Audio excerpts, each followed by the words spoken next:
യേശു ശിമയോൻ പത്രോസുമായുള്ളൊരു ബന്ധത്തെ ഇന്നത്തെ ഗോസ്പൽ വളരെ മനോഹരമായിട്ട് ഓർമ്മിപ്പിക്കുന്നുണ്ട്. പത്രോസും യേശുവും തമ്മിലൊരു അഗാധ ബന്ധം ഉണ്ടായിരുന്നു. ആ ബന്ധത്തിന്റെ തുടക്കം ഇത്ര മനോഹരമായിട്ട് എന്തുകൊണ്ട് ലൂക്കാസ് സുവിശേഷകൻ വ്യക്തമാക്കി എന്ന് ചോദിച്ചാൽ 12 പേരിൽ 1-ാം സ്ഥാനം അത് പത്രോസിന് തന്നെയായിരുന്നു.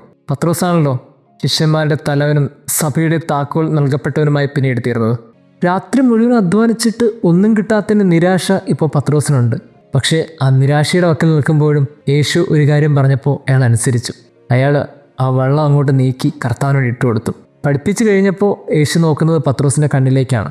എന്നിട്ട് പറഞ്ഞു, നീനൊന്നും കിട്ടിയില്ലല്ലേ, ആഴത്തിലേക്ക് നീക്കിയൊന്ന് വലയെറിഞ്ഞ്. അവൻ പറഞ്ഞ വാക്ക് കേട്ടിട്ട് അവൻ അനുസരിച്ചു. ഒരു ശിഷ്യത്വത്തിൻ്റെ ആദ്യ പാഠമെന്ന് ലൂക്കാസ് സുവിശേഷം പഠിപ്പിക്കുന്നത് ഇത് തന്നെയാണ്. അനുസരണമാണ് ആദ്യ പാഠം. കണ്ണും പൂട്ടി കർത്താവ് പറഞ്ഞാൽ അനുസരിക്കുക. ജീവിതത്തിൽ ഇതൊക്കെ തന്നെയാണ്.